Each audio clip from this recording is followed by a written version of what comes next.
ఒక చిన్న కోతిపిల్ల పంచుకున్ చాలామంది హృదయాంతరాళంలో ఉన్న మానవత్వాన్ని తట్టిలేపింది.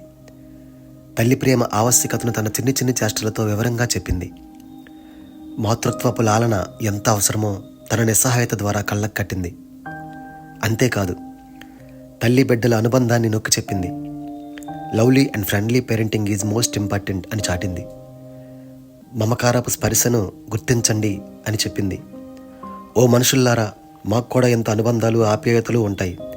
జీవులను హింసించే ముందు ఒకసారి ఆలోచించి మా భావాలను కూడా పరిగణించండి అని ఎలుగెత్తి చాటింది. మన చుట్టూ ఉన్న వాళ్ళని ఆదుకోవడంలో ఉన్న ప్రాధాన్యాన్ని గుర్తించమంది.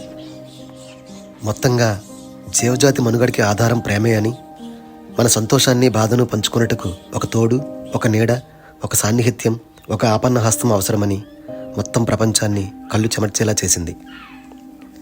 చివరిగా ఇంకోటి కూడా, కాలం ఎప్పుడూ ఒకేలా ఉండదని, మన ప్రయత్నాలు ఫలించే రోజు ఒకటి వస్తుందని, ఈ స్థితి ఈ క్షణం శాశ్వతం కాదని, ఆ రోజు మనదవుతుందని, మన కలలు సాకారం అవుతాయని, మన ఆశలు ఆకాంక్షలు ఫలిస్తాయని, ఈ లోపలే నిరాశ నిస్పృహలకు కురికావద్దని గుణపాఠం చెప్పింది.